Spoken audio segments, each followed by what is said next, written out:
పాటల్లో కూడా అభిషేకం రావాలి. దేవుని స్తుతించడానికి, దేవుని ఆరాధించడానికి, దేవుని మందిరానికి వస్తున్నావు నువ్వు. ప్రేక్షకుడు వాళ్ళే కూర్చోవడానికి రావట్లేదు ఇక్కడికి. ఇక్కడ పాటలు పాడే వాళ్ళు పాడుతూ ఉంటారు, నువ్వు పెదాలు కదపు, కనీసం టప్పట్లు కూడా కొట్టవు. ఎప్పుడైనా టప్పట్లు కొట్టినప్పుడు నీకు కానీ నొప్పులు వచ్చాయా? కందిపోనియా? ఏం నొప్పి తగలకూడదు, గట్టిగా కొట్టాలి. దేవుని స్తుతించాలి నువ్వు, దేవుని ఆరాధించాలి నువ్వు. జీవం గల దేవుని స్తుతించడానికి, ఆరాధించడానికే ఈ స్థలానికి వస్తున్నావు నువ్వు. అఫీషియల్గా కూర్చోవడానికి కాదు.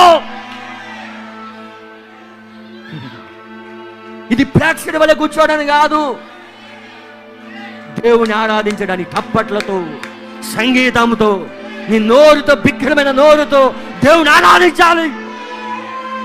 సజీవ దేవుని ఆరాధిస్తా ఉన్నాను, జీవం గల దేవుని ఆరాధిస్తా ఉన్నాను.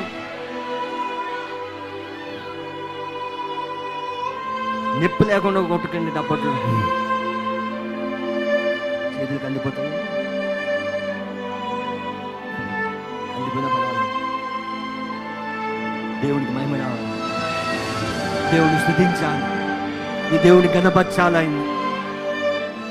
పాడేటప్పుడు నీ స్వరమెత్తి పాడాలి. స్వరం పోతుంది,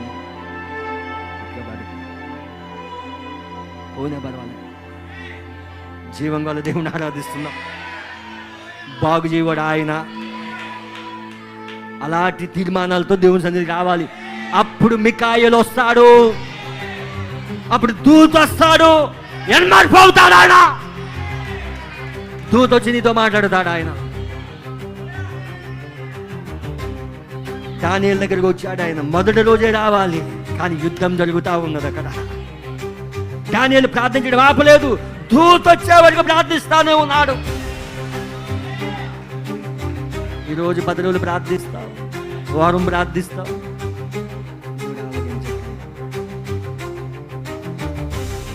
వీడని పట్టుదలతో దానియేలు ప్రార్థించు. వీడని పట్టుదల. ఒక విషయాన్ని ప్రేయర్లో పెట్టినప్పుడు అది జరిగే వరకు ప్రార్థించు. ప్రార్థన ఆపొద్దు, దేవుడు చేసే వరకు ఆ ప్రార్థన ఆపొద్దు. వీడని పట్టుదలతో ప్రార్థించు. ఏదో ఒక రోజు దేవుడు కార్యం జరిగిస్తాడు. ఏదో ఒక రోజు దేవుడు తోడాలు ధరిస్తాడు. ఏదో ఒక రోజు దేవుడు దిగొచ్చి దాన్ని జరిగిస్తాడు ఆయన.